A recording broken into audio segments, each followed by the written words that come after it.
Mesa excelente. Gracias. Buenas tardes, noches a todos.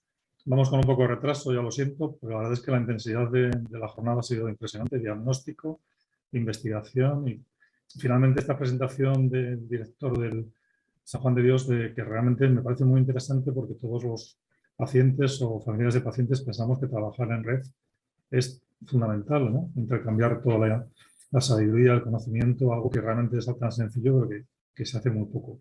Y ponerle cimientos a esta, me parece algo muy importante y me ha gustado mucho esta presentación. Creo que por ahí pueden salir cosas muy importantes en el futuro. Bueno, mi nombre es Santiago de la Riva, soy tesorero de FEDER y también vicepresidente de la Fundación FEDER. Y tengo el honor de participar en esta jornada tan maravillosa en el 14º Congreso Internacional de Enfermedades Raras que organiza DGENES. Para mí es un referente a nivel nacional y a nivel europeo en lo que son los congresos de enfermedades raras. De verdad, creerme que la calidad de los ponentes y de sus presentaciones pues, hacen que esto sea un referente a nivel internacional. Por lo cual, pues muchas gracias por invitarme, es un placer. Y la única pena que tengo es que, bueno, como siempre con la última mesa suele ocurrir, pues vamos un poco pillados de tiempo. Entonces, voy a pedir a los ponentes que forman parte de mi mesa que por favor hagan sus presentaciones como ellos entiendan conveniente, pero de la manera más breve posible, para que podamos todos participar y que la gente, pues también por respeto a los asistentes, pues no seamos muy puntuales a la hora de que esto acabe, ¿no? Entonces, si no les parece mal, pues cuando lleven pues, a partir de los 15 minutos, puedo darles un toque o avisarles de que ya el tiempo para que no se nos alargue, si no os parece mal. ¿Sí? Sin más, vamos a empezar con la primera ponente, que es doña Beatriz Perales, licenciada en farmacia. Las presentaciones que voy a hacer son muy breves y actualmente responsable de comunicación de SOE Ibérica, que nos quiere hablar de la humanización desde el punto de vista de la industria. Se me olvidó decir que esta mesa habla de la humanización, porque es verdad que todo lo que hemos tocado hasta ahora es muy importante, pero la parte humana lo es tanto más.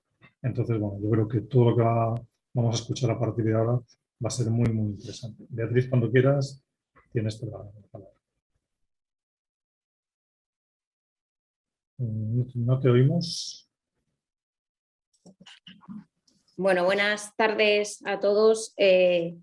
Bueno, casi ya buenas noches. Me gustaría primero agradecer a la organización, a DGENES y a la UCAM por invitarnos y por invitarme a participar en este 14º Congreso Internacional de Enfermedades Raras y poder hablar de humanización. Voy a intentar ser lo más breve posible. Pero bueno, estoy contenta de intervenir en esta mesa y poder hablar de humanización, sobre todo para compartir con vosotros lo que entendemos y trabajamos por humanización.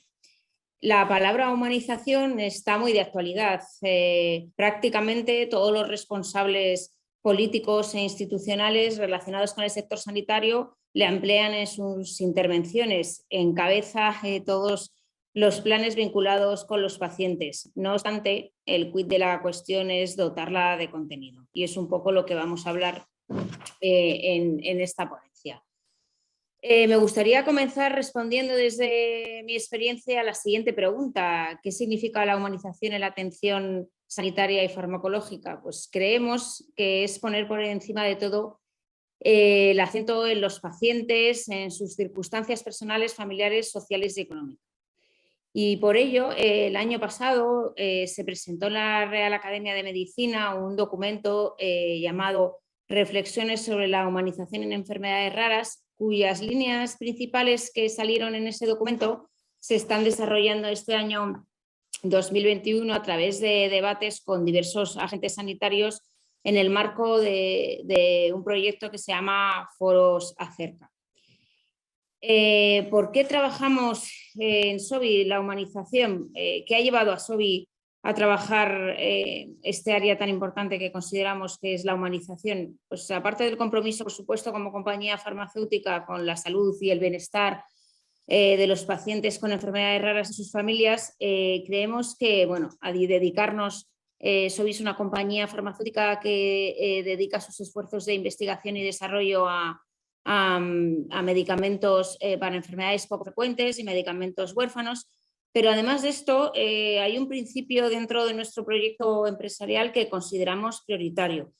que es imprescindible, por supuesto, los avances científicos y la innovación terapéutica, pero sabemos que esto no basta y somos conscientes que dentro de las enfermedades raras hay que dar un paso más y promover la humanización.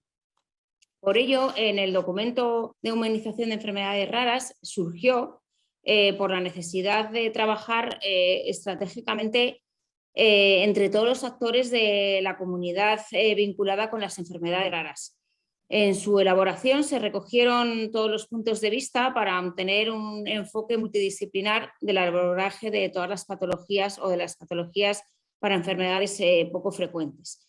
Aquí se contó con la colaboración de la Administración Pública, el Ministerio de Sanidad, los clínicos, sociedades científicas, asociaciones de pacientes, la industria farmacéutica y también incluso se compartió la realidad de otros países como Suecia. Por eso el documento incluye propuestas de valor que dan respuestas a los principales desafíos sanitarios y sociales laborales que suponen las enfermedades raras. Son recomendaciones que voy a pasar rápido para entrar luego a profundizar en lo que se habló sobre la humanización. Se puso en contexto la actualidad en la que nos movemos hoy, incluyendo pues, todo lo que ha pasado con el COVID, el impacto en la vida de los pacientes con enfermedades raras. Pero bueno, estos son datos que han salido durante el día de ayer y de hoy en el Congreso. Teníamos 7.000 enfermedades raras, que para nosotros eran 7.000 razones para que la sociedad y los poderes públicos reaccionaran y se esforzaran en proteger a estos pacientes, sobre todo porque el 95% de estas no tienen tratamiento. Hay desigualdades en las comunidades autónomas y su diagnóstico, como también se ha hablado aquí, sigue siendo una auténtica odisea. Lo primero que se recogieron fueron dos demandas, que fue, como ya también se ha hablado, la actualización de la estrategia nacional de enfermedades raras. Este era el primer reto, se consideró que era un reto de primer orden y más aún después de todo los problemas asistenciales que había generado la COVID-19, el que persistían las barreras para tener un ágil acceso a los medicamentos y luego pues, también había que tener en cuenta el compromiso y la ejecución de cada comunidad autónoma dentro de este plan nacional. ¿Con qué criterio debemos actualizar esta estrategia? Esto lo voy a pasar rápido. Bueno, pues, se habló de hacer un plan abierto sin reservas ni demoras burocráticas, orientado a impulsar la investigación y la utilización de nuevas técnicas diagnósticas y sobre todo se habló mucho de hacerlo con medidas eficaces para atender las necesidades psicosociales y económicas de las personas que tienen enfermedades raras y sus familias. Y aquí vuelvo a la hoja del documento de humanización. También se habló, como se ha hablado durante estos días, de la mejora del diagnóstico. Los diferentes ponentes que participaron en este documento establecieron una serie de medidas necesarias para mejorar la vida de los pacientes y era mejorar el diagnóstico, por supuesto, de los pacientes con enfermedades raras y esto era un problema complejo, se habló así y precisa colaboración de instituciones públicas, de investigadores, de facultativos, de empresas farmacéuticas, de asociaciones de pacientes y se podía lograr con medidas como la atención integral de las herramientas genómicas, el conocimiento de los servicios de screening, unificar y modelizar el cribado neonatal en España. Y por supuesto, uno de los temas que también surgió con bastante frecuencia era la mejora del abordaje integral de las enfermedades raras. Que esto estaba contemplado en la estrategia de enfermedades raras del Sistema Nacional de Salud. Se debe abarcar todos los niveles asistenciales, tanto de atención primaria hasta de la atención transfronteriza de los ciudadanos europeos. Esto era un tema bastante importante, que además constituyen el modelo de cooperación entre países para el diagnóstico y el tratamiento con personas con enfermedades poco frecuentes. Y al respecto de España, se habló de hacer frente a debilidades, que seguro que están de acuerdo con estas observaciones, pues, que faltaban protocolos de derivación, que no hay un plan de sostenibilidad de los CESUR tras el abandono del Fondo de Cohesión Sanitaria y que hacía falta aumentar los recursos para las unidades de referencia. Otro tema que saltó, que voy a pasar con rapidez, porque también se ha hablado, es el acceso y la barrera de acceso de los medicamentos, principalmente los medicamentos huérfanos en España.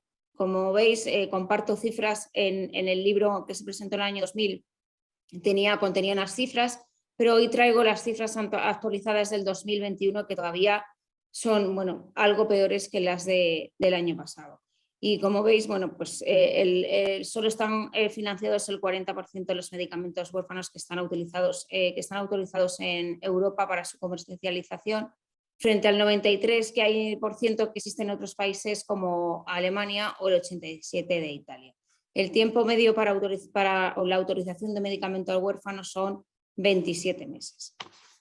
Con lo cual, después de hacer estas reflexiones, de ver que hacía falta actualizar la Estrategia Nacional de Enfermedades Raras, que se había hecho un hincapié en mejorar el diagnóstico y ver un poco el acceso, pues se decidió a trabajar antes de entrar en la humanización, darle un enfoque diferente. Al final se hablaba siempre del gasto, del dinero, de la inversión, y lo que se decidió fue que habría que realizar este enfoque diferente para ver cómo se debe valorar el presupuesto destinado a los medicamentos para enfermedades raras, del modo que se viera que era, en vez de un coste o un gasto, que habría que concebirlo como una inversión en el paciente. Y en este punto el documento habla por supuesto, de la humanización en las enfermedades raras. Aquí las reivindicaciones del documento con respecto a la humanización era la mejora de la ciencia y la tecnología y sobre todo el de la información, tema que también ha salido mucho en este congreso. Hasta ahora se ha puesto el acento en los aspectos fisiológicos y biológicos en detrimento muchas veces de las características humanas de la atención sanitaria. También se habló de establecer relaciones interpersonales que no estén ausentes de calor. Se hablaba mucho de calor y que sean capaces de reconocer y ponerse en la situación del paciente. Se habló también, una reivindicación que tuvo bastante fuerza, era colocar al mismo nivel la competencia humanista y la científico-técnica. La eficiencia científico-técnica no debía prevalecer sobre la dimensión humana. Eso evitaría la deshumanización del cuidado. Y no convertir al paciente en un objeto cosificándole. Y por último, no centrarse en la enfermedad, sino en el paciente en sí. ¿Cómo se conseguía la humanización? Se habló, se debatió mucho sobre este tema y las líneas generales que aquí resumo es, por supuesto, dotación presupuestaria de las diferentes líneas de actuación. Había que solventar el problema de la codificación de las enfermedades raras que existen en España. Hay que dar una prioridad al registro de enfermedades raras. Un tema también era la unificación de los criterios de cribado neonatal a nivel nacional. También se habló que ya estaban unificados para 7 patologías: el hipotiroidismo congénito, la fenilcetonuria, fibrosis quística, la deficiencia de acilcoenzima A, deshidrogenada de cadena media, deficiencia del 3-hidroxilacil-CoA deshidrogenasa de cadena larga, acidemia glutárica tipo 1 y anemia falciforme. También se habló, y este tema todavía sigue, creo que es un tema bastante importante, el que hubiera un comité independiente que determine los indicadores de inicio, seguimiento y terminación de un tratamiento en un paciente basándose en aspectos clínicos, resultados en salud y su impacto social. Creo que esto es un punto muy importante porque a día de hoy, cuando se evalúa tanto de forma clínica o como o un tratamiento incluso para una enfermedad rara, creo que todavía existe cierta carencia de conocimiento de la idiosincrasia de estas enfermedades y también del desarrollo de estos medicamentos. Y por último, sin quererme extender, otro punto que se habló bastante es el realizar un comité de evaluación, el crear un comité de evaluación previsto en la propia estrategia nacional. Ya para ir terminando, estos fueron las líneas resumidas de este libro de humanización, y creímos que era importante desarrollar pues todas las líneas estratégicas y los puntos que he ido mencionando hasta ahora. Y durante este año, bajo un proyecto que se llama Cerca a las enfermedades raras, se ha ido desmenuzando estos apartados y estas recomendaciones en 4 foros, cuyo resultado se expondrán a principios del año que viene. La recomendación que salió es la actualización de la estrategia de las enfermedades raras. Otro punto que derivaba también dentro de las recomendaciones era, bueno, pues profesionales y pacientes en las enfermedades raras. El paciente en el centro, el que en comités asesores. Y bueno, por supuesto, la investigación en enfermedades raras y los tratamientos farmacológicos, que como habéis visto, pues tienen, bueno, cierto nivel de frustración, pues por los tantos por ciento que hemos comentado, que todavía existe una barrera de acceso a la aprobación de medicamentos huérfanos principalmente.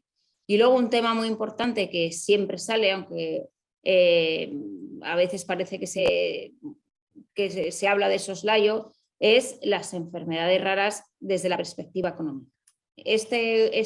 Para estos foros que han sido a puerta cerrada se han contado, como se contó con el documento de reflexiones de la humanización, con un grupo de expertos multidisciplinares, desde parte de representantes políticos, Ministerio de Sanidad, comunidades autónomas, asociaciones de pacientes. Y bueno, los resultados los veremos mucho más elaborados a principios de este año. Aquí contamos, por supuesto, desde el principio con el apoyo de FEDER, y espero que podamos compartirlo con vosotros el año que viene. Y ya, como último, me gustaría que, bueno, ahora es un tema que está muy en boga, que es las famosas Objetivos de Desarrollo Sostenible, que creo que es una oportunidad también para todos los que trabajamos con enfermedades raras, sobre todo porque, bueno, dentro de los 17 objetivos que definen la estrategia y la agenda del 2030, el primero es la salud y el bienestar, y yo creo que aquí la humanización y el abordaje de las enfermedades raras creo que es bastante importante, porque debemos garantizar una vida sana, promover el bienestar de todas las personas y sobre todo en aquellas conseguir un avance cualitativo y cuantitativo en la vida de las personas con enfermedades poco frecuentes.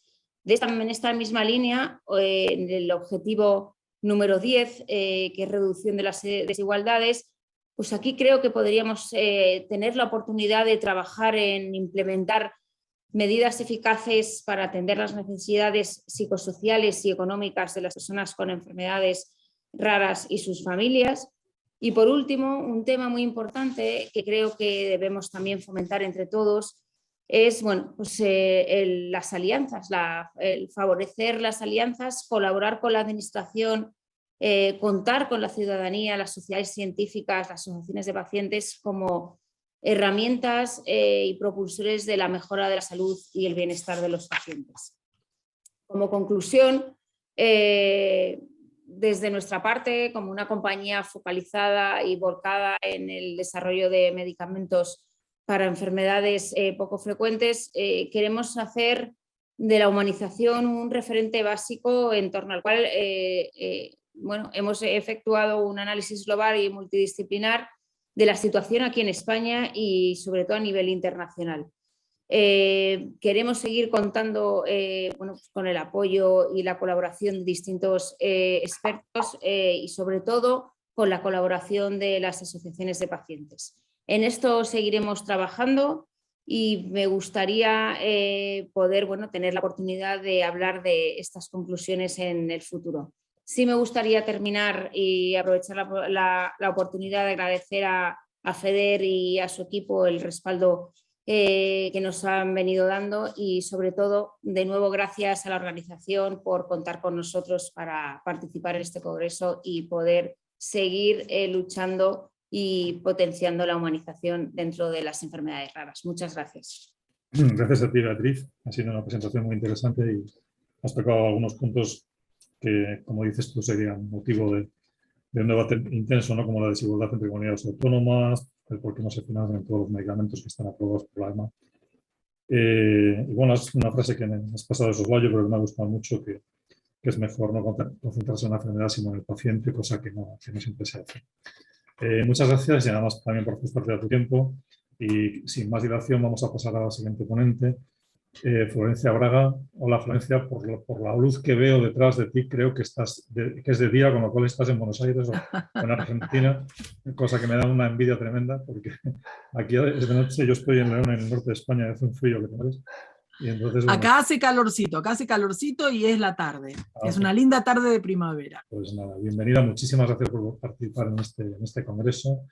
Yo te voy a presentar muy brevemente. Eres una gran experta en política sanitaria, copresides y además porque también has fundado la Alianza Argentina de Pacientes. Pero lo más importante para mí, porque me siento muy identificado, eres la mamá de un niño con una enfermedad rara. Con lo cual tienes la palabra y estamos encantados de poder oír tu presentación. Muchísimas gracias. Quiero decirles ante todo que no puedo creer la calidad de las ponencias, los felicito de mil amores. Es una maravilla esto que está pasando con nuestro hermoso movimiento internacional de pacientes. Y me alegra enormemente estar acá. Comienzo entonces.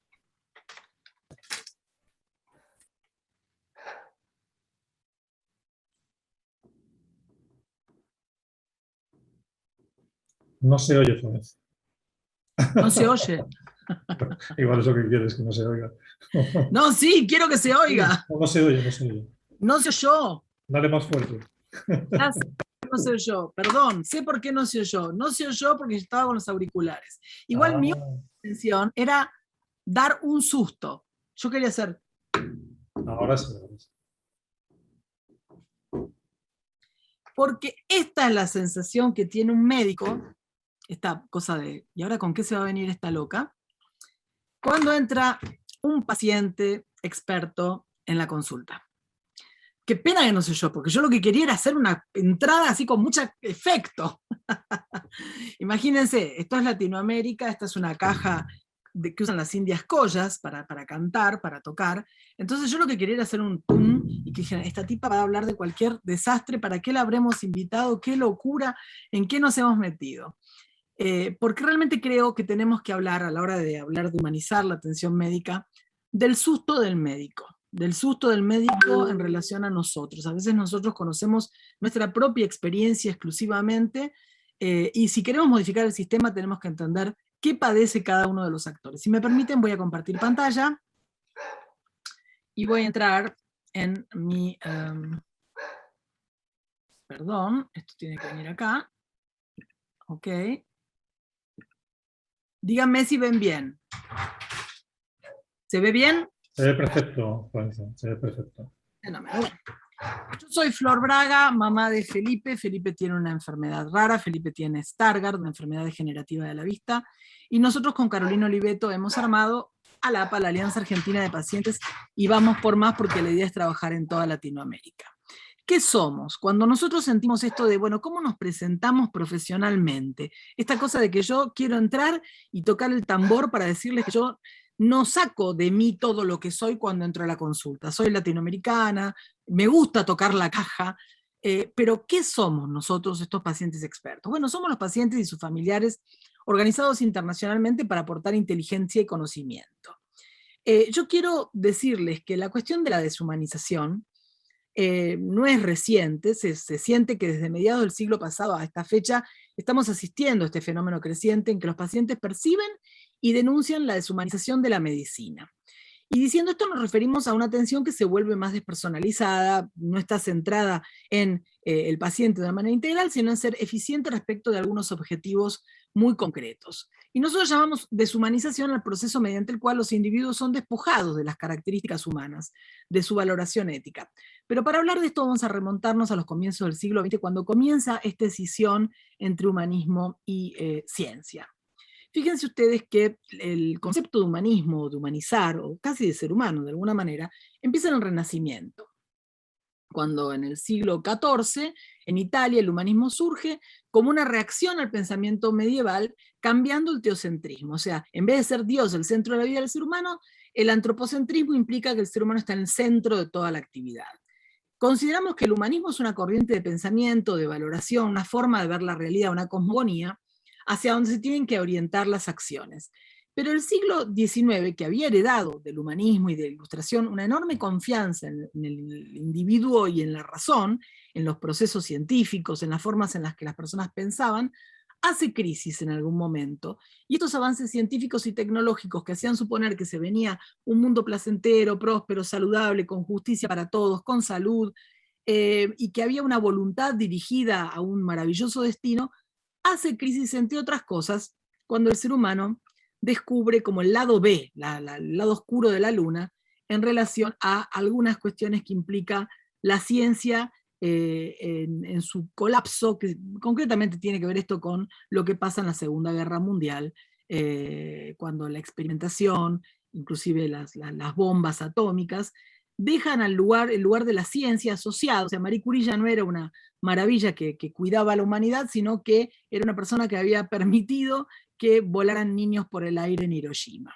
Entonces, coincidentemente con las dos guerras mundiales y el diseño sistemático de matanzas, hay una crisis de la utopía renacentista. Hay grandes cortes epistémicos a principios del siglo XX, la aparición del psicoanálisis de Freud, de la antropología estructuralista de Lévi-Strauss, la lingüística de Saussure, los derechos humanos de la posguerra y la revolución genómica. Entonces, estas rupturas tan importantes epistemológicas con las que comienza el siglo XX le tocan a la medicina. La medicina de golpe siente que todo un campo de comprensión del universo psicológico, social, que acompaña a ese paciente que él venía estudiando, queda en manos de otros. Entonces a nosotros nos pasa como pacientes que más de una vez vamos a la consulta y el médico dice, mire, esto yo no lo atiendo, búsquese un psicoanalista. Y uno en realidad está buscando un diagnóstico que el médico quizás no conoce en ese momento, que no sabe cómo ayudarnos a encontrar. Este divorcio de las especializaciones vinculadas a el ser humano estudiado, recién ahora lo estamos viendo con claridad, pero como ustedes pueden ver, tiene mucho que ver con estas apariciones y los cortes epistémicos del siglo XX. ¿Cómo empieza el siglo XX en relación a la medicina y la ciencia? En 1902 tenemos a Archibald Garrod, un médico inglés, que publica una maravilla, un estudio sobre la alcaptonuria, que es una enfermedad rara, una enfermedad minoritaria, y a partir de este estudio de un médico inglés interesado en los errores innatos del metabolismo, se descubre la función de los genes. Garrod descubre cómo los genes producen proteínas, o sea que la función de los genes es producir todos los ladrillitos que construyen nuestro cuerpo.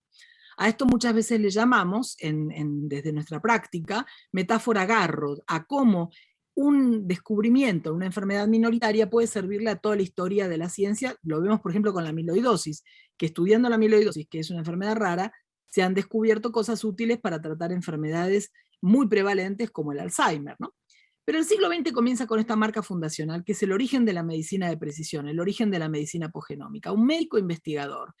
Un rol que lamentablemente en los países no desarrollados, a ustedes no les pasa porque están en un país desarrollado con dinero y con una estructura. Yo todo lo que vengo viendo de las charlas de ustedes hoy es maravilloso, realmente es emocionante, pero realmente en la periferia económica del mundo, el médico cada día se siente menos un investigador.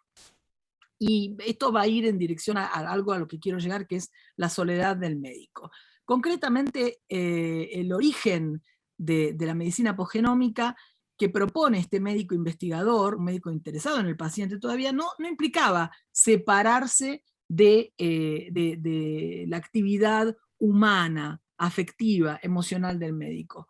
Pero esto empieza a sentirse como un divorcio potencial en la medida en que se va tecnificando la medicina.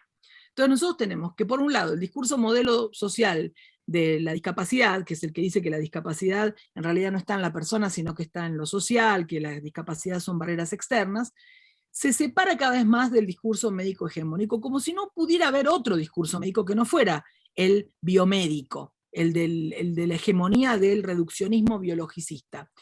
Esta historia del discurso que se separa, o sea, el médico es o bien un biólogo reduccionista que ve a la persona como un ratón y la corta en pedazos, cosa que tiene que ver también con los horrores de la eugenesia nazi, con Mengele, o sea, antes de lo que fueron la Carta de Helsinki, la Carta de Nuremberg, lo que empezó a pasar con el imaginario respecto de los ensayos clínicos. Vemos que hoy hay mucha gente que cree que la van a usar como ratas de laboratorio, y eso conspira contra la posibilidad de desarrollar buena investigación, seria investigación.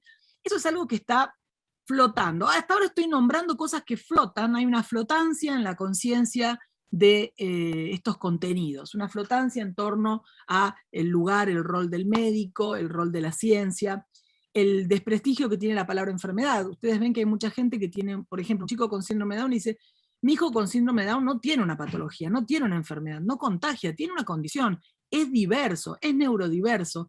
Y la realidad es que la diversidad tiene que ver mucho más con los polimorfismos, por ejemplo. Es diversidad que haya gente rubia y gente morocha. Es diversidad que haya gente con el pelo enrulado o con el pelo lacio. Pero no es diversidad, es déficit cuando una persona tiene una patología genética que genera una discapacidad. Sin embargo, el sistema médico se ve hackeado porque casi como que lo dejan solo en el lugar de hablar del déficit y de la enfermedad, porque la sociedad entera empieza a tener miedo de hablar de déficit. Hay una idealización de la discapacidad, un negacionismo respecto del déficit. Bueno, no, una persona con una discapacidad extrema intelectual tiene que poder ser cirujano, y la realidad es que esto no es así. Entonces, este lugar de empezar a sentir que la palabra enfermo es casi insultante. No, yo no soy enfermo, yo tengo discapacidad. Sí, tenés discapacidad, pero hay una patología subyacente. A nosotros nos ha tocado mucho, hay un lugar de enorme discriminación de la enfermedad neta. Vale decir, asistimos a un momento de principio del siglo donde, ya no tanto principio, ¿no? Casi mediados del siglo, pues estoy hablando de la primera parte del siglo, hasta la Segunda Guerra Mundial, donde empieza a haber un descrédito de la ciencia, un problema de mala imagen de lo que es el universo médico-científico, y un crecimiento gigantesco en el discurso de posguerra de los derechos humanos, las cartas y las convenciones de Naciones Unidas, que lo que empiezan a decir es, bueno, no nos preocupa tanto el aspecto científico-tecnológico como el aspecto de la justicia distributiva y de acceso que los pacientes van a tener a una buena medicina. Claramente esto podía decirse, o sea, la utopía del acceso pleno en la medicina se podía plantear cuando la medicina no tenía precios delirantes. Ahora, la genómica trae un universo nuevo, que es que de pronto tenemos terapias curativas para enfermedades que antes estaban cronificadas, que implican unos costos demenciales y hace crisis. O sea, la realidad es que con la medicina posgenómica, que implica una enorme tecnología de la que no descreemos, o sea, nosotros queremos que la tecnología crezca, que haya transferencia tecnológica en las universidades, que la ciencia pueda dar cada vez mejores respuestas diagnósticas y médico-científicas, pero el problema es la crisis que esto genera en un tejido que no termina de tomar conciencia de sí mismo. O sea, la globalización mundial, Internet, la aparición disruptiva del proyecto del genoma humano comienza con hace comenzar el milenio de una manera neomoderna que nosotros mismos desconocemos. Nosotros no sabemos exactamente dónde estamos parados en relación a este tejido social fragmentado y esta representación y derecho de las minorías, porque así como el universo gay o el universo de las etnias pudo a lo largo del último tramo del siglo XX empezar a levantar sus banderas, nosotros los pacientes de enfermedades minoritarias también lo hemos hecho. Y el único problema que yo diría que hay en relación a esto, porque esto es fantástico, es que todavía no terminamos de objetivarnos y de vernos con claridad en ese mapa político. Esta diapositiva es para hablar de la importancia del proyecto Genoma Humano, cómo es que comienza con el mapa genético de la drosófila en 1911, cómo es que de alguna manera termina con el siglo XX ya teniendo el mapa total de los 3.000 millones de pares de bases del genoma humano, en el 2003 publicado presentado en realidad por Bill Clinton, que entendía claramente que esto era un cambio absoluto, una revolución de tipo política, ¿no? Que Clinton estuviera anunciándolo no es una casualidad. Ahora bien, acá estamos entonces con un médico que ha devenido un técnico en un sistema.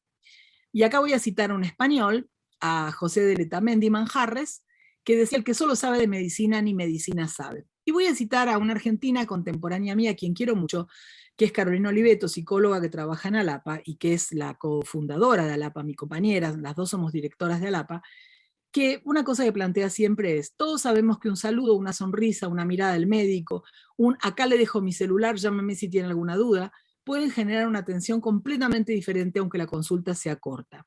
El problema es que los médicos no respetan al médico cálido. El sistema se valida y se legitima entre médicos, y el médico frío es idealizado y respetado por sus pares. Acá los que sean pacientes, militantes del campo pacientes van a entender perfectamente de qué estoy hablando. O sea, nosotros tenemos que lograr que en esta enorme fragmentación que ha transformado al médico en un técnico, se pueda salir de ese sistema de legitimación que es la corporación médica que dice, no, mira, es un jodido total, pero es un capo, es un genio.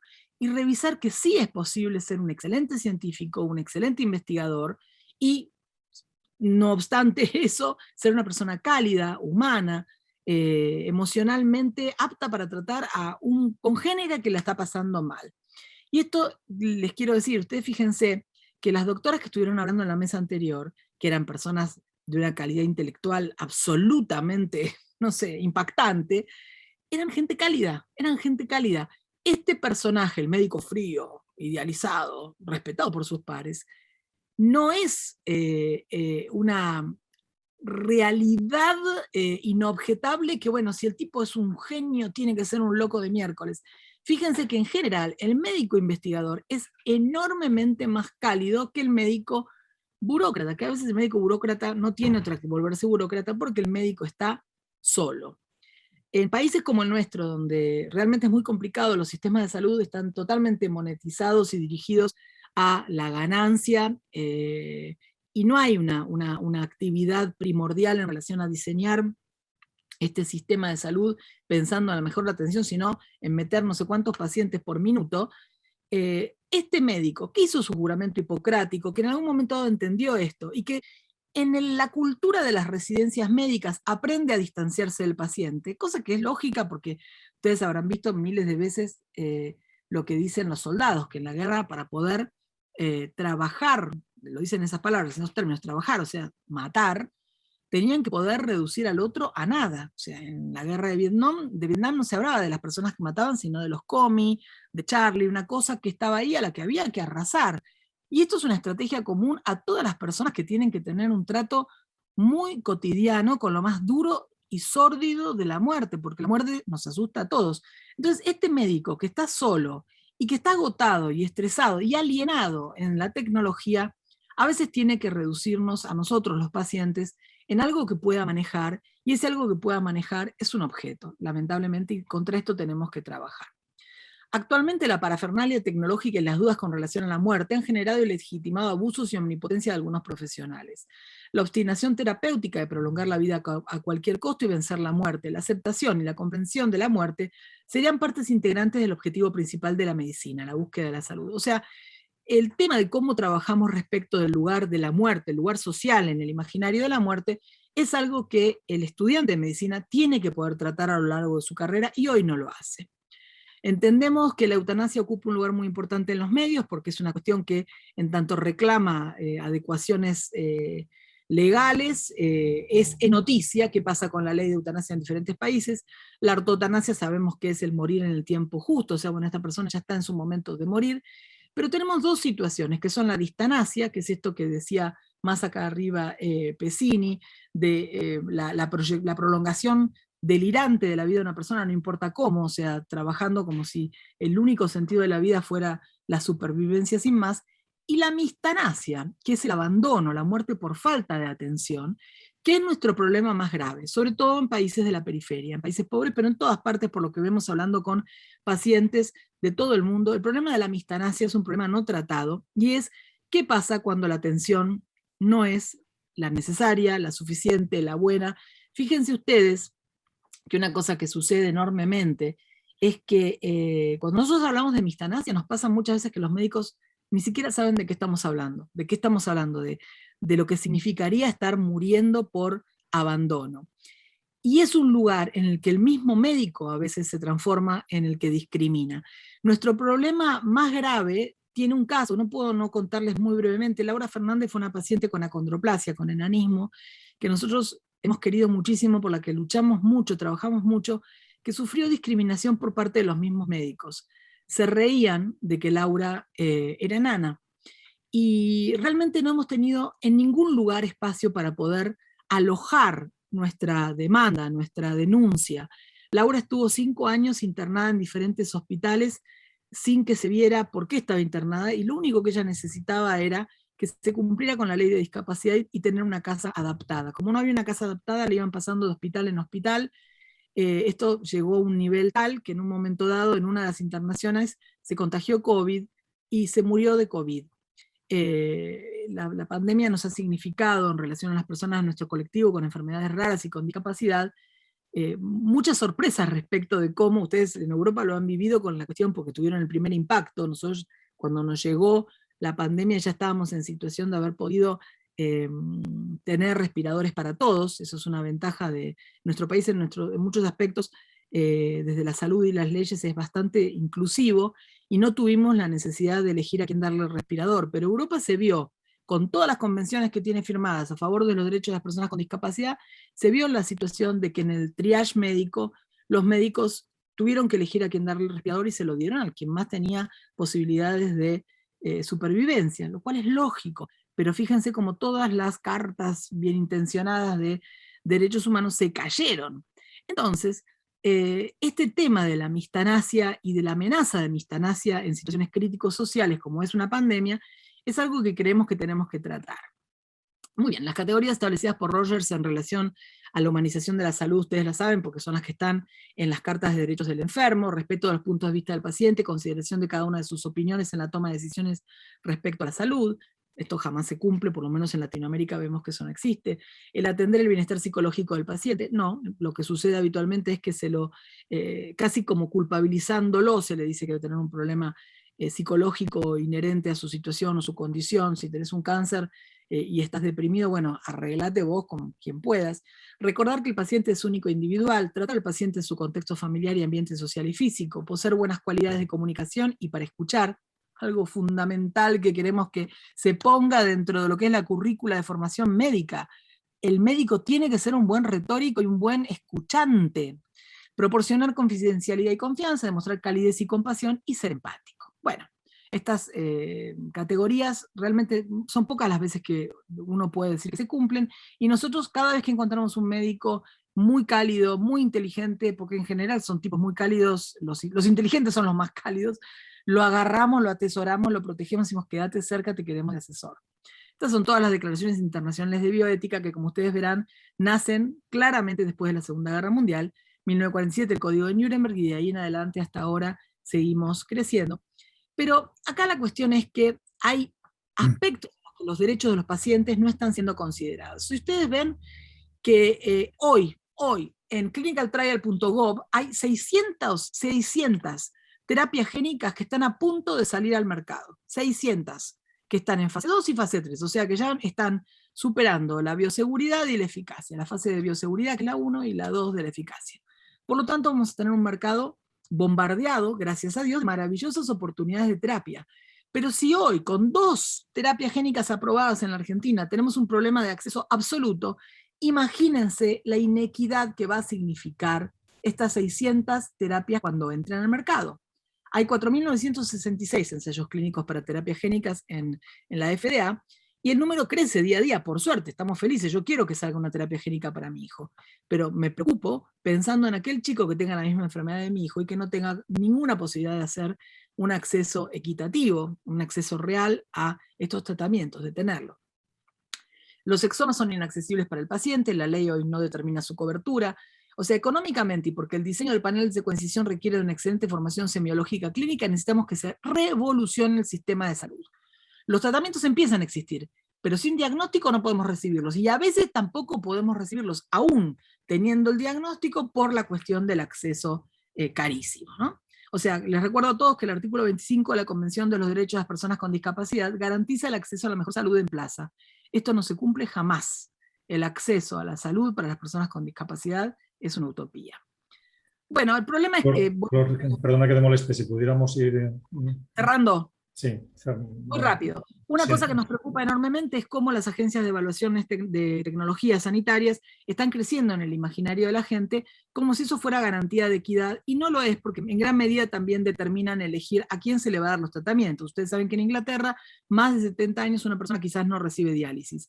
Y en relación a la humanización de la salud, la equidad de acceso hay que revisarla seriamente. La estrategia siempre es restrictiva. Los fondos se agotan y se acumula deuda social. Esto no puede ser. Esto es una diapositiva que va dirigida a que queremos pensar el medicamento como bien social en un mundo donde humanizar el tratamiento tiene que ser parte del concepto de justicia sanitaria y de acceso. Esto se la saco, es para explicar las diferencias entre diferentes luchas de organizaciones de pacientes, y lo que quiero decirles acá es que el problema de salud es político. Cuando te vienen con, la frazada es corta, si calienta los pies no calienta arriba, si le doy una droga a un paciente con EPOF no vacuno a 20 niños. En el mundo entero las agencias de evaluación de tecnologías sanitarias priorizan a quién cubrir. La última milla de la vida es que la más cara, démosle a la familia elegir entre un mes de paliativos carísimos y una nueva casa, y elegir a la nueva casa. Naciste en Sudamérica, no en Suecia. Bueno, la verdad es que toda esta cuestión a nosotros no nos tiene que interesar y tenemos que pelear por el derecho de acceso. En todo caso, la forma será revisar el lugar de los precios delirantes. Todo esto se puede hacer trabajando en equipo. Las organizaciones cada vez más tienen una dinámica, estas son las organizaciones de las que somos parte, una dinámica internacionalista, pero el lugar de desprotección del paciente en relación a, por ejemplo, el subdiagnóstico. Ustedes en España tienen un 70% de subdiagnóstico de POF. Es muchísimo, si pensamos que 7% de la población tiene una EPOF, una enfermedad rara, una enfermedad minoritaria.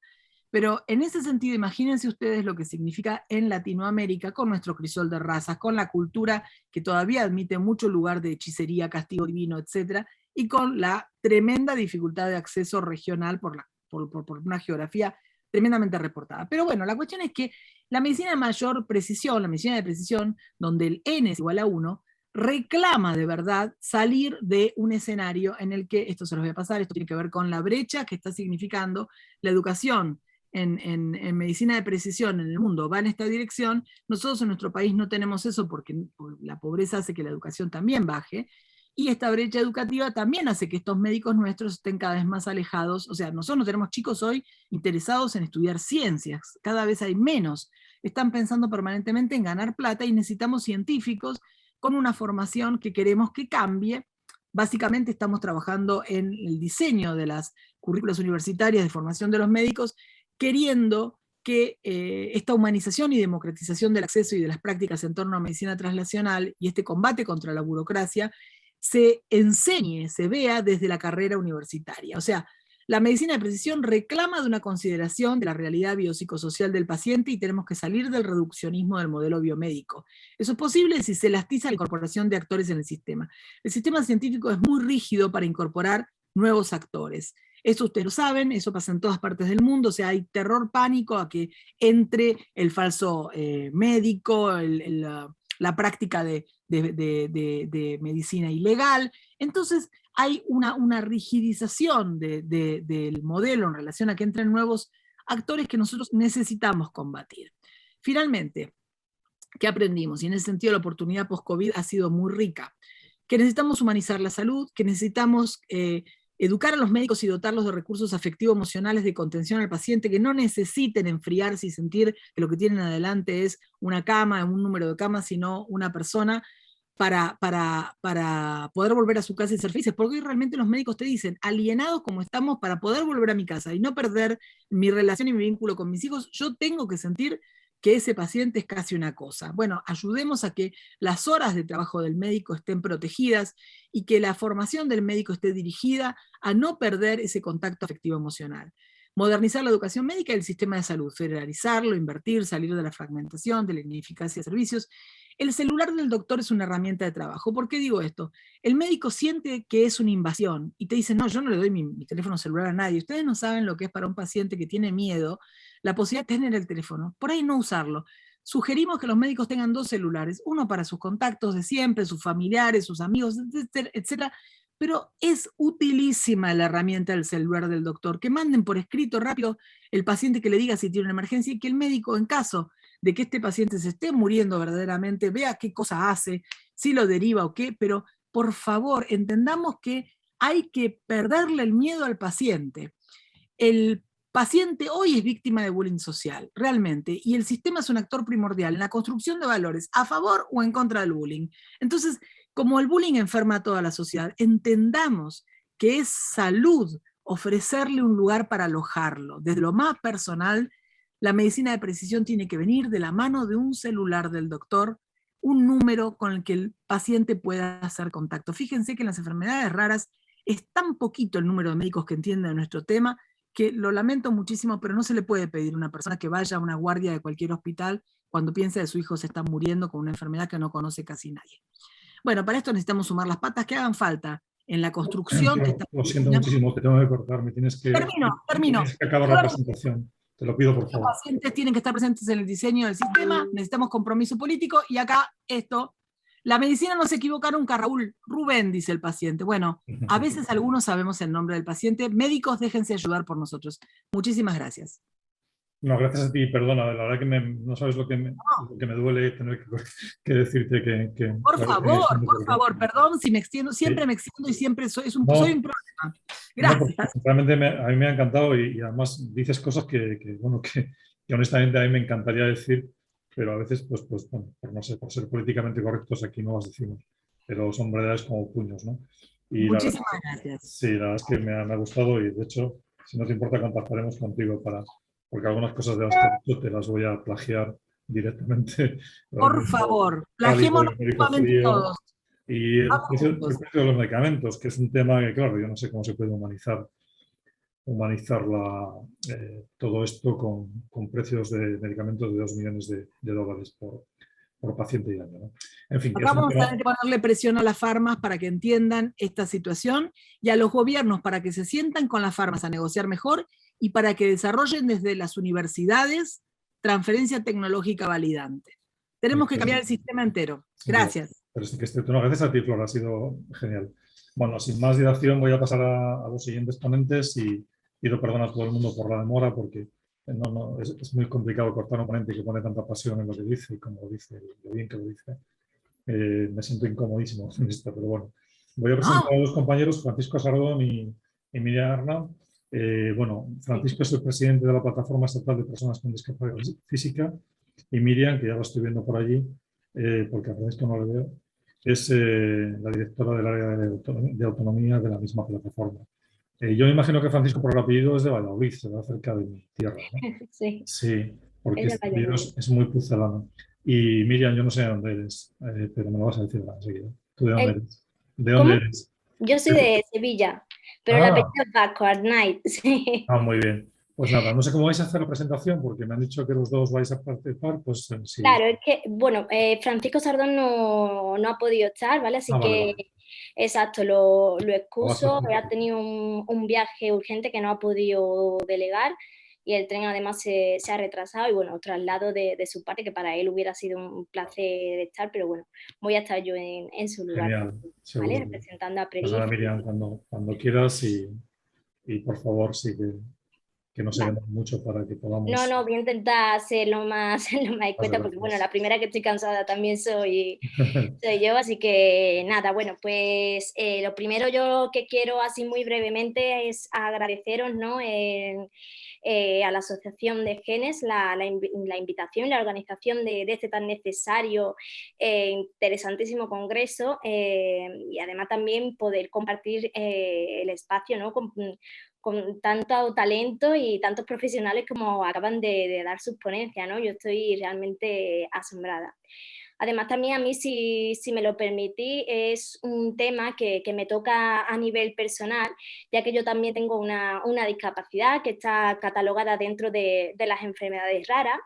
Tengo displasia diastrófica, ¿vale? Que es una discapacidad de origen genético recesivo y bueno, se caracteriza por una estatura baja, por extremidades cortas y por malformaciones musculoesqueléticas. Así que bueno, como veis, para mí es un verdadero placer poder estar hoy aquí porque voy a poder compartir experiencias profesionales, pero también creo que caladas un poco de primera persona. Bueno, he pasado brevemente, como me ha dicho el compañero, yo soy Miriam Arnaiz, que soy directora del área de autonomía personal y vida independiente de PREDIF. Muy resumidamente, para aquellos que no nos conozcáis, PREDIF somos la plataforma representativa estatal de personas con discapacidad física y abogamos por la plena inclusión y luchamos por la igualdad de oportunidades para todos y para todas. Y además también quiero recalcar, ¿vale?, que en todas nuestras acciones tenemos en cuenta la perspectiva de género, ¿vale? Porque ya que consideramos que apostar por ello es apostar sobre seguro por una sociedad justa, equitativa, inclusiva e igualitaria. Entre nuestras acciones y donde estamos volcando gran parte de nuestro esfuerzo es en la promoción de la figura de la asistencia personal como clave para la vida independiente y el apoyo que garantiza la autonomía personal y autodeterminación de las personas con discapacidad. Quiero deciros que a lo largo de mi participación voy a hablar en todo momento de vida independiente y de autonomía personal. Señalar que cuando hablamos de estos dos conceptos indistintamente no estamos hablando más que de otra cosa de derechos. Derechos que están reconocidos y recogidos que les pertenecen a las personas con discapacidad. Ahora, eso sí, ¿se nos garantizan estos derechos? O sea, ¿gozamos el colectivo de personas con discapacidad de la libre elección de ejercer todos nuestros derechos? Yo dejo aquí esta cuestión encima de la mesa. La vida independiente es un derecho que está reconocido por el artículo 19 de la Convención de la ONU sobre los derechos de las personas con discapacidad, donde dice así, y cito textualmente: las personas con discapacidad tienen derecho a tener vida independiente y a ser incluidas en la comunidad. La vida independiente para las personas con discapacidad significa el poder tomar nuestras propias decisiones, algo que suena muy simple, pero algo muy complejo en ocasiones para las personas con discapacidad. Significa el poder elegir vivir en nuestro entorno, poder ir a estudiar, trabajar, disfrutar del ocio y el tiempo libre, participar en la sociedad. En definitiva, significa el poder tomar el control de nuestra propia vida. Algo que a menudo las personas con discapacidad hemos visto mermado a lo largo de nuestra historia por la falta de apoyos, tales como la asistencia personal o la falta de una accesibilidad universal, entre otros recursos. Por otro lado, y al hilo de los derechos, en España se aprueba en 2006 la Ley de Promoción de Autonomía Personal y Atención a las Personas en Situación de Dependencia. Esta ley recoge una serie de prestaciones y servicios cuya intención es promover la autonomía personal de las personas con discapacidad. De todos estos servicios y prestaciones, la que más se ajusta a que las personas con discapacidad puedan llevar a cabo su proyecto de vida independiente es el servicio de asistencia personal.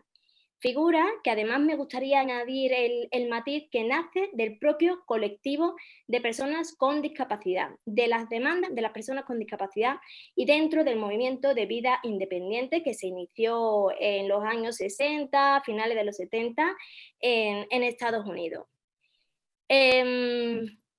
Bueno, siempre que tengo que hablar en algún acto o en alguna presentación acerca de la figura de la asistencia personal, a mí me remueve algo por dentro. Me remueve tanto a nivel profesional como a nivel personal, porque me surge una dicotomía.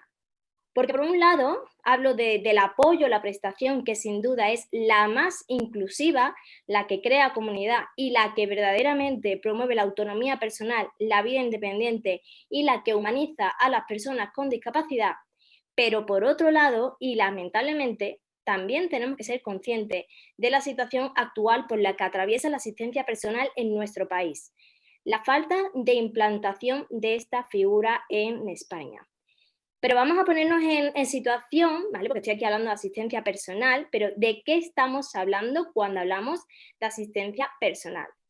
La asistencia personal es el apoyo humano que realiza o ayuda a realizar a las personas con discapacidad aquellas tareas que por su situación de dependencia no pueden realizar por sí mismas o les resulta realmente dificultosas de llevar a cabo.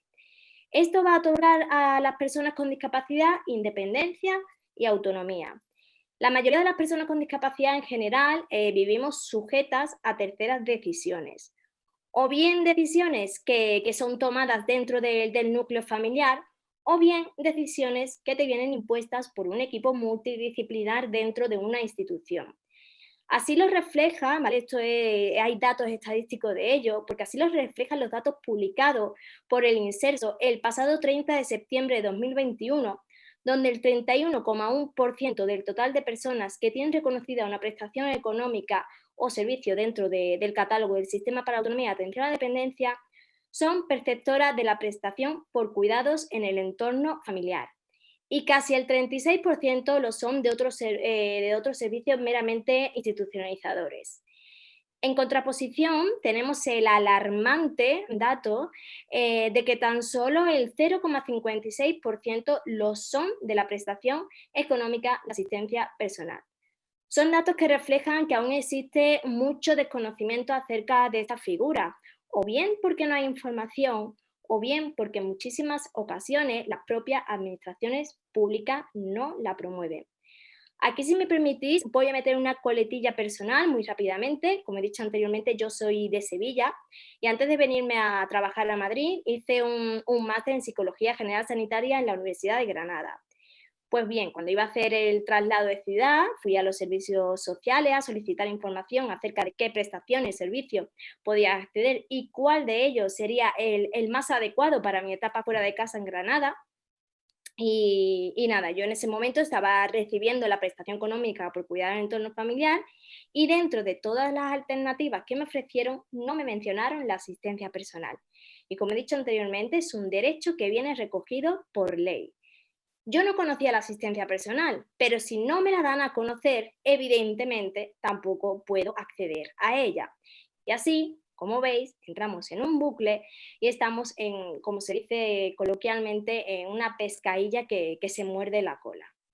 ¿Y qué es lo que diferencia la asistencia personal de otras figuras profesionales? La diferencia se centra en el poder que tiene la persona con discapacidad sobre el recurso. Es un servicio que está totalmente centrado en la persona. ¿Y esto qué quiere decir? Pues como a mí me gusta explicarlo y creo que es como mejor se entiende, la asistencia personal va a permitir a la persona con discapacidad elegir el qué, el cómo, el cuándo y el dónde. ¿Qué es lo que quiero hacer? Porque soy yo la que lo está eligiendo, ¿no? No es una decisión de una tercera persona. ¿Cómo lo quiero hacer? Porque soy yo quien va a dirigir las acciones de mi asistente personal, cuándo lo quiero hacer y dónde lo quiero hacer. Porque la asistencia personal permite a las personas con discapacidad desarrollar su autonomía personal en todas las esferas de su vida. En el ocio, en el trabajo, en el hogar, acompañamiento, etc. Esta oportunidad de elección le va a permitir a las personas con discapacidad tener poder de autonomía, independencia, autogestión y, por lo tanto, va a contribuir al empoderamiento de las personas con discapacidad. Va a permitir que podamos elegir vivir en nuestro propio entorno y que podamos elegir el cómo y el dónde queremos vivir y que, por supuesto, podamos participar activamente en la comunidad. Con todo esto, estaréis de acuerdo conmigo en que se trata de la prestación más inclusiva del catálogo. Pero entonces, y ahora es cuando me toca hablar un poco de la parte que más me chirría de todo esto, ¿cómo siendo la prestación más inclusiva y la más deseada del catálogo es la menos demandada? Pues lo voy a resumir en 3 aspectos básicos. Por un lado, la falta de desarrollo normativo, ¿vale? Porque existe una tremenda desigualdad territorial en cuanto a la aplicación de criterios de acceso a la asistencia personal. Cada comunidad autónoma se están aplicando unos criterios de acceso diferentes, como el perfil del asistente personal, el perfil de la persona beneficiaria, límites en acceso en la edad. También hay comunidades que la limitan solo a personas que estén trabajando, estudiando.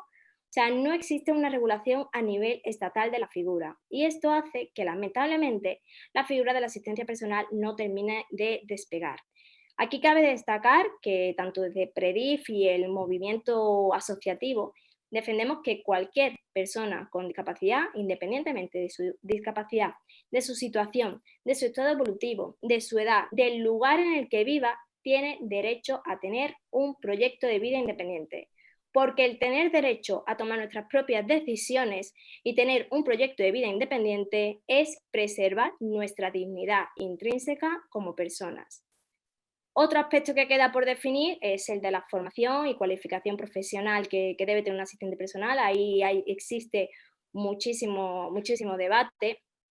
Y por último también queda por definir aspectos económicos y el grado de intensidad. Las intensidades que ahora mismo se están ofreciendo dentro del sistema no son suficientes para que una persona con discapacidad pueda llevar a cabo un verdadero proyecto de vida independiente. Por un lado, o bien las horas que se están ofreciendo son insuficientes para cubrir verdaderamente las necesidades de una persona con gran discapacidad, o bien la dotación económica que se está ofreciendo les supone un copago exagerado que prácticamente le hace inviable de mantener y finalmente acaban renunciando a la prestación. Pues bien, con todas estas restricciones puestas encima de la mesa, rescato la pregunta que os hacía antes. ¿Creéis que de verdad las personas con discapacidad podemos gozar de la libre elección de ejercer nuestros derechos? ¿Se cumple verdaderamente nuestro derecho a la autonomía personal? Necesitamos recursos y necesitamos apoyos. Desde PREDIF defendemos incansablemente que cualquier persona con discapacidad pueda acceder a la asistencia personal en igualdad de condiciones. También defendemos y seguiremos apostando por la promoción y regulación de los apoyos necesarios que permitan rediseñar nuestra sociedad. Vamos a seguir apostando por la construcción de una vida en comunidad de las personas con discapacidad, una verdadera comunidad en igualdad de oportunidades y que realmente y verdaderamente sea inclusiva. Vamos a seguir uniendo nuestras fuerzas a través también de estos congresos, de jornadas de sensibilización, de la formación, y vamos a dirigirnos en una dirección en común, que las personas con discapacidad tengamos la oportunidad de poder tomar las riendas de nuestra propia vida y siempre, como he dicho anteriormente, y quiero hacer énfasis en ello, preservando nuestra dignidad intrínseca como personas. Muchísimas gracias. Muchas gracias a ti, Miriam. La verdad es que ha sido, bueno, duele escucharte a veces, ¿no? Porque parece que hemos avanzado mucho y sin embargo cuando se te escucha pues vemos que quedan tantas cosas por hacer que la verdad es que es tu ponencia ha sido para mí muy llamativa en todos los aspectos. Y, en fin, la verdad es que me siento muy solidario contigo porque también me pasa igual con mis hijos, que a veces parece que no avanzamos, ¿no? Bueno, vamos adelante. Gracias, Miriam, de verdad. Muchas gracias a vosotros y a vosotros. Bueno, Eduardo, le toca a usted, caballero.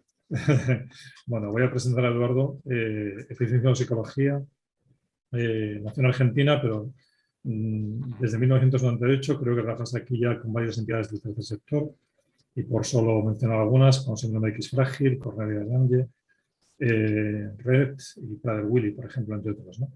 Y es un gran experto y un gran profesional que seguro que nos da un punto de vista de la humanización en las enfermedades raras que nos va a sentar a todos muy bien y vamos a aprender mucho con tu ponencia, Eduardo. Así que bienvenido y cuando quieras. Gracias por la invitación, gracias por, bueno, excelentes ponencias todos. Y cuando uno va a cenar o a comer, casi siempre dice, caramba, me tengo que dejar un lugarcito para el postre. Yo voy de postre. No creo que se hayan quedado con algún lugarcito para mí. Así que voy a tratar de ser lo más breve que pueda, porque empecé cuando me conecté había 368 y ahora quedan 294. Ya cuando termine van a quedar 5, los que estamos aquí. Bueno, nada, ya es hora de pijama y antes de cena. Vamos allá, voy a compartir pantalla. Perdón, a ver, antes.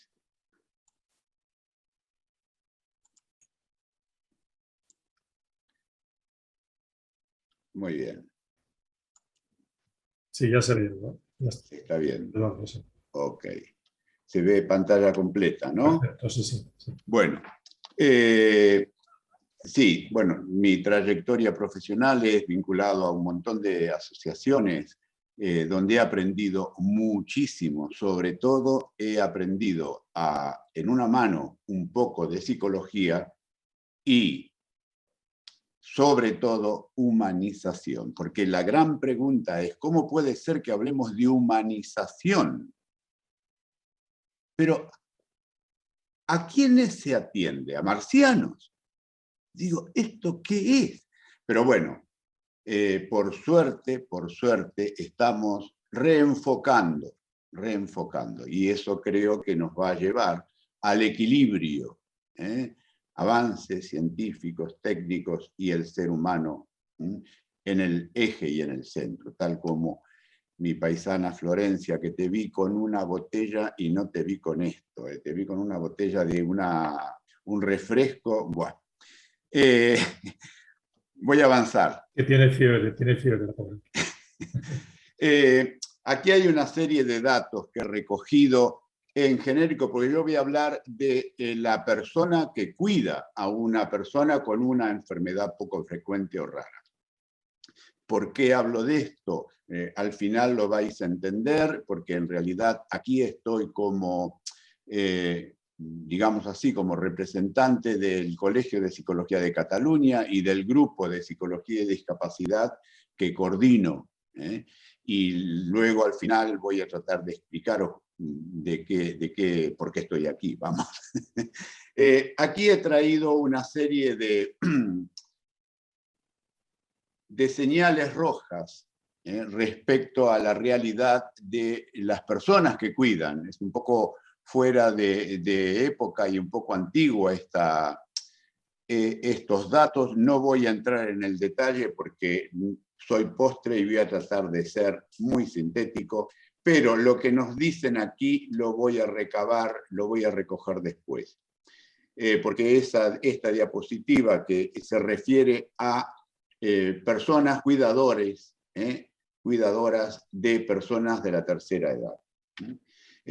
Aquí llamo la atención sobre algo que también se habló esta noche en estos últimos paneles, y es de la otra realidad, de la dura realidad que significa el no acceso, de la dura realidad que significa, por ejemplo, esta madre que está reclamando porque su hija a los 18 años dejó de ser una persona con necesidad de apoyo. ¿Por qué?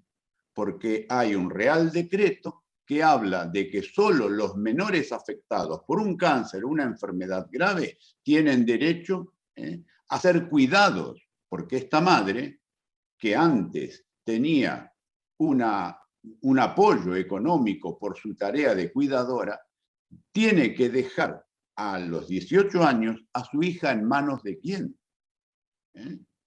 Esta es otra, simplemente traigo esto como una manera de poner el foco en otra realidad dura, muy dura, que afecta a las personas con una enfermedad poco frecuente y a sus cuidadores. Estos datos sí los voy a tratar de ampliar un poco más, porque ya se refieren a cuidadores de personas con enfermedades raras o poco frecuentes. Fijaos, una de cada 3 personas indica que requiere más de 6 horas diarias. He encontrado otros datos en otras fuentes, entre que esta franja horaria la amplían de 6 a 12 horas. Es decir, cómo trabaja una persona cuidadora de una persona, trabaja entre comillas, cómo trabaja, cuánto trabaja esta persona, cuidando a una persona con una enfermedad rara. Fijaos, los pacientes, ¿qué tipo de apoyos necesitan para la vida doméstica? Las habituales, las cosas habituales. El 52%, el 53% de los casos señalan que está puesto ahí el peso y la carga del cuidado. Desplazamientos. Claro, porque las enfermedades raras, ¿qué suponen? Mucha visita, mucha sala de espera. Aquí se ha hablado desde el San Joan de Déu, este programa Únicos, que se ha hablado de concentrar al paciente en un lugar, pero movilizar los datos, porque justamente los desplazamientos que tiene que vivir una familia, una persona con una enfermedad poco frecuente, son brutales. Y esto hablando de un país como es España, que es muy pequeña. No quiero pensar lo que esto implica para una persona en alguno de los países de mi querida Latinoamérica. La movilidad, el 40% de los casos. También otro dato, que ¿quién ofrece este soporte, este cuidado? Fundamentalmente los padres, en el 60% de los casos. Avanzo. De estas dos diapositivas acerca de la realidad, unas reflexiones y algunas preguntas. Sobreabundan estudios y publicaciones sobre la persona cuidadora de personas de la tercera edad o enfermos de Alzheimer. Pero se evidencia una ausencia casi total de estudios sobre el cuidador o la cuidadora de una persona con una enfermedad poco frecuente. Aquí tenemos una luz roja. La cronicidad y la complejidad y la comorbilidad de las enfermedades poco frecuentes demandan a gritos un abordaje específico para esta realidad. ¿Por qué? Porque no es lo mismo un cuidador o una cuidadora de una persona de la tercera edad que de un niño de una niña de 14 años con el síndrome de Rett, por ejemplo. No es lo mismo. Digamos, el esquema vital que tiene que tener una madre de una persona, como es una niña, por ejemplo, afectada con un síndrome de Rett, con un montón de limitaciones, no es lo mismo. Entonces, esto supone que tenemos que dedicar tiempo, esfuerzo y ciencia a estudiar esta realidad, a dimensionarla, a explicitarla. Otra reflexión que me hago. La alta prevalencia de las afecciones de las enfermedades raras o poco frecuentes en edades pediátricas marcan la necesidad de dotar a padres de estrategias adecuadas para ayudarles en el desarrollo evolutivo de sus hijos. Porque sí, hay muchas enfermedades poco frecuentes que son degenerativas, que la cronicidad hace que esta persona viva un montón de limitaciones, pero esta persona tiene que desarrollarse, tiene que crecer en algún aspecto, tiene que desarrollar y crecer su potencialidad. Y para esto hay que trabajar mucho con la familia, con el cuidador. Y también para facilitar estrategias de autocuidado para estos padres.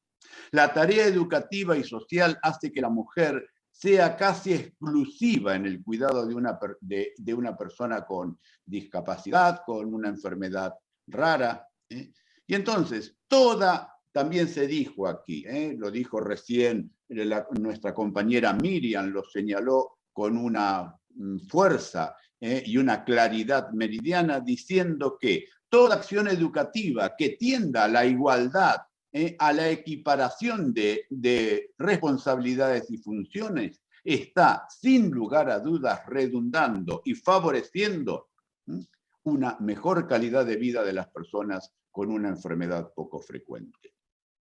Una pregunta. ¿Qué poco se habla en la web de FEDER sobre la persona cuidadora?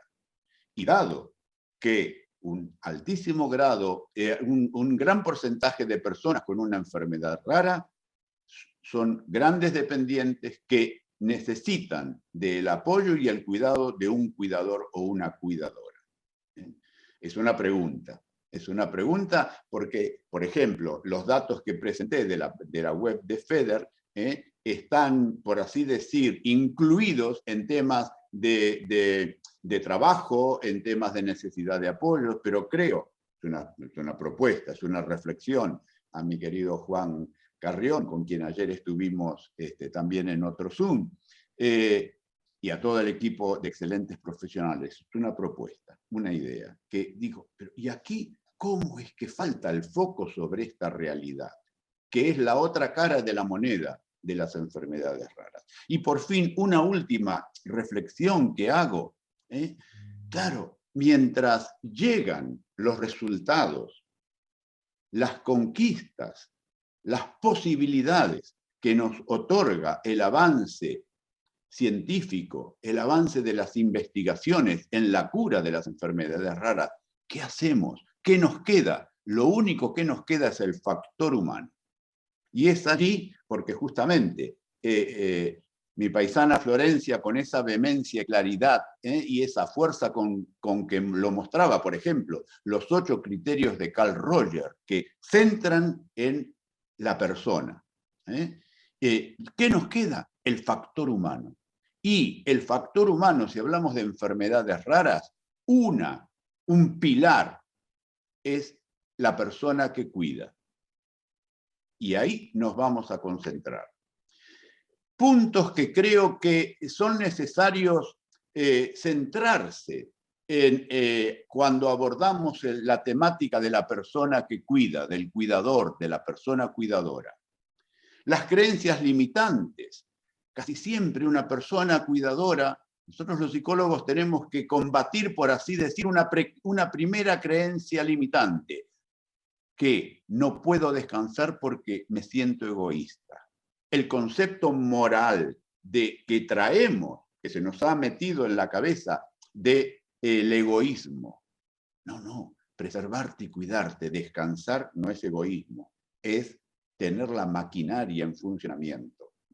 El sentimiento de autovalía y la conciencia de límite. ¿Por qué? Porque el ser un cuidador o cuidadora no está en valor. Por lo tanto, de cómo se deteriora la autoestima de una persona que cuida. La falta de conciencia de límite, porque sabemos muy bien que muchas personas cuidadoras caen en el síndrome, en el estar quemado, el burnout, o el síndrome del cuidador, porque la falta de límites le lleva a sobrepasar y a no escuchar el sistema de alerta de cuidado. Descansa, cuidado, busca un respiro, cuidado, aléjate, cuidado, pide ayuda, cuidado. Otro tema a trabajar, la individualidad, evitar esa simbiosis que se genera, y más aún en los casos de las enfermedades raras, donde los padres ya tienen desde muy pequeños hijos con una enfermedad que empiezan a sentir las vulneraciones, la fragilidad, los picos y las crisis que tiene su hijo, y hace que poco a poco se vaya generando una simbiosis en la pérdida de individualidad de la persona cuidada, del padre o de la madre, y se forma lo que se llama una díada, es decir, una especie de simbiosis en donde no hay diferenciación de la persona. El tema de la organización del tiempo y de los espacios personales, esto es vital. El lidiar con emociones negativas, no me voy a explayar más porque sería para detallarlo, pero las mal llamadas negativas, como la pérdida, la culpa, la tristeza, que son realidades de toda condición humana, pero hay que aprender a lidiar con estas emociones, más aún teniendo una situación de una enfermedad crónica con mucha comorbilidad. Y otro tema también muy importante, el tema de la comunicación, el saber comunicar. Florencia nos puso el dedo en la llaga de cómo hace falta en el médico que sea un buen comunicador, pues un cuidador también tiene que tener. Saber comunicar es vital para evitar conflictos en la vida cotidiana, más aún en la relación persona que es cuidada y cuidador-cuidadora. Aquí les pongo algo que ayer, un poquito más temprano que hoy, a eso de las 6, el presidente de Aliber y de FEDER, Juan Carrión, y el decano de mi colegio de psicología de Cataluña firmaron un convenio para llevar adelante un proyecto que presentó el grupo que coordino, que es el Grupo de Psicología y Discapacidad, que supone que el 25 de noviembre lanzaremos para toda Latinoamérica y para todas las entidades vinculadas a Aliber un curso taller que justamente pone un foco en la realidad de las personas que cuidan.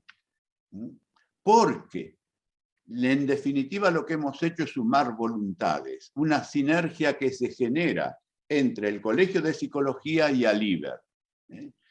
Y les quiero poner muy rápidamente, porque van a recibir todas las personas vinculadas de Latinoamérica, van a recibir esta información detallada de qué vamos a hacer. Vamos a hacer un curso que supone un enfoque psicoeducativo. El concepto de psicoeducación supone no dar conocimientos, sino trabajar sobre estrategias erróneas y modificar esas estrategias, encontrar recursos para modificar y mejorar la realidad, que redunda, sin lugar a dudas, en modificar y en mejorar la calidad de vida de la persona con una enfermedad poco frecuente. Voy rápido, quiero un poco, a modo ya de cierre, leerles un cuento recopilado por el paisano Jorge Bucay, muy querido por muchas familias, porque nutren el espíritu con estos cuentos que él ha ido buscando y presentando. Les voy a leer el cuento El leñador tenaz. Creo que viene como anillo al dedo. Había una vez un leñador que se presentó a trabajar a una maderera. El sueldo era muy bueno y las condiciones de trabajo eran mejores aún. Así que el leñador se propuso hacer un buen papel. El primer día se presentó al capataz, que le dio un hacha y le asignó una determinada zona en el bosque. El hombre entusiasmado salió al bosque a talar. En un solo día cortó 18 árboles. Te felicito, le dijo el capataz. Sigue así, vas a llegar muy lejos y ganarás mucho dinero.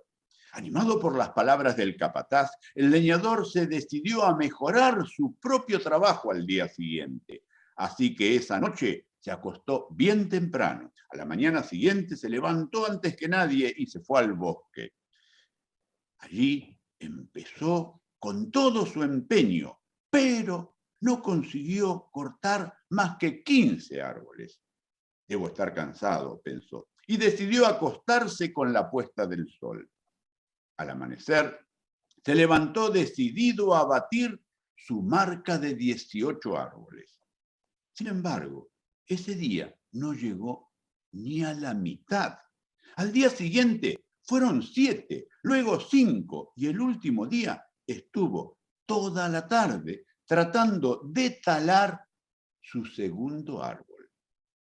Inquieto por lo que le diría el capataz, el leñador fue a contarle qué le estaba pasando y a jurarle y a perjurarle que iba a mejorar, que eso era solamente un fallo, pero que al día siguiente iba a volver a talar 18 árboles. El capataz le preguntó: ¿cuándo afilaste tu hacha por última vez? ¿Afilar?, dijo el leñador. No he tenido tiempo para afilar. He estado demasiado ocupado talando árboles. La moraleja queda bastante clara. ¿Por qué? Porque tal como dice Erich Fromm, la herramienta es tu propia persona. Si no afilas el hacha, mal vas a poder cortar árboles. Porque esto lo escucho muchísimo en las entidades a las cuales estoy desde hace muchos años vinculado y tanto he aprendido de estas personas, escucho esto, porque para mí mi hijo, mi hija es lo más importante. Sí, pero si es lo más importante, cuídate, porque tu hijo o tu hija solo te tiene a ti y tú eres efectivo o efectiva tanto en cuanto cuidas tu persona.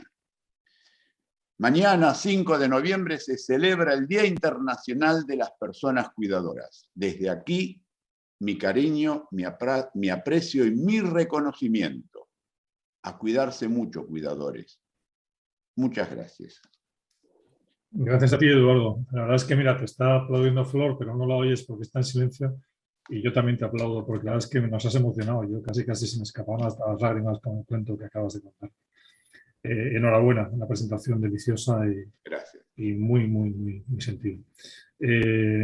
Tomo nota y hacemos autocrítica de la web de FEDER. Obviamente tiene que tener mucha más representación a las personas que están, los cuidadores.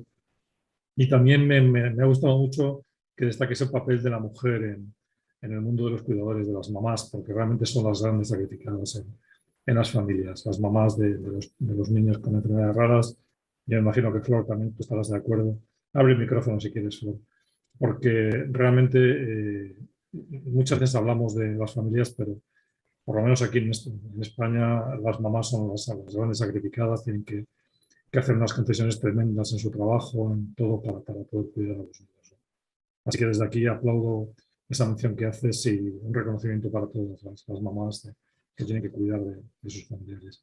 Y algo que decía alguien que en el chat, alguien en el momento dijo, ¿y qué pasa conmigo que yo estoy cuidando, pero a su vez por esta cuestión de que es una enfermedad hereditaria, sé que voy a estar, o sea, estoy cuidando a mi madre que tiene una enfermedad y sé que la voy a tener yo luego.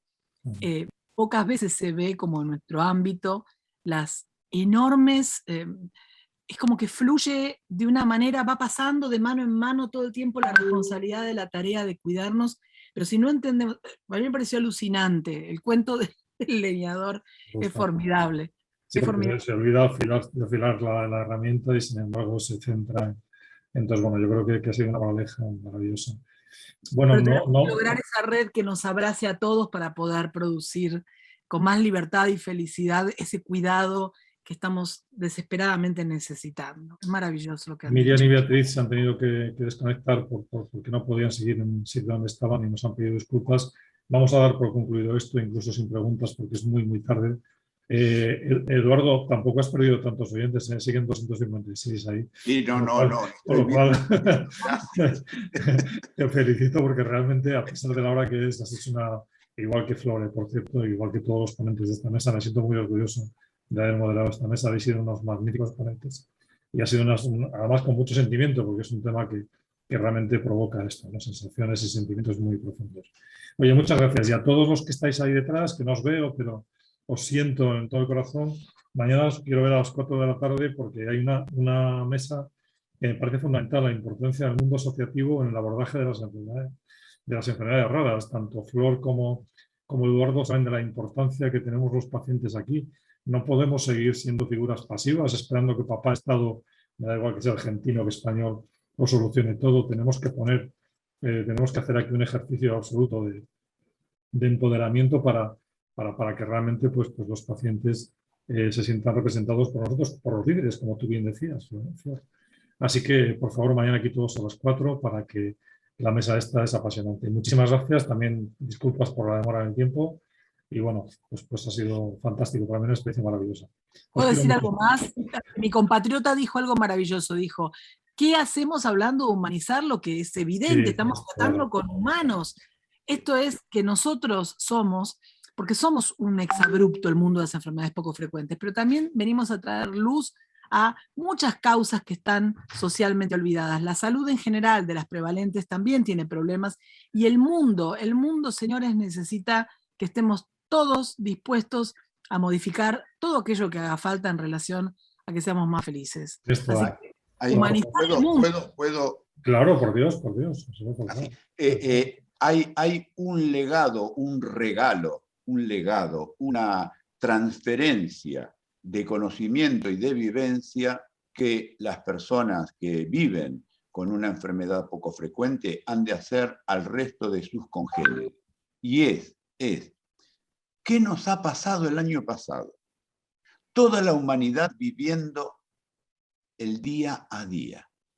¿Os dais cuenta cuánto, si tú en tu vida, por la enfermedad que tienes, esto lo aprendiste a golpes, lo aprendiste con amargura, lo aprendiste con dolor, con sufrimiento, porque viste a tu hijo, a tu hija, que hacías un plan y al otro día lo tenías que desatar ese plan, porque no era viable. Este es un regalo, es un legado que le tenéis que hacer a vuestro vecino, a vuestros familiares. ¿Qué me vienes a hablar de miedo al futuro por el coronavirus, Con lo si que pasa. yo lo he vivido Con lo desde que ha hace... pasado durante tantos años. Claro. Sí, Basta. una gran verdad. Os quiero. Muchísimas gracias a todos. Bueno, hasta luego a todos. Bueno, cuidaros mucho, por favor. Hasta luego. Hermoso. Hasta luego.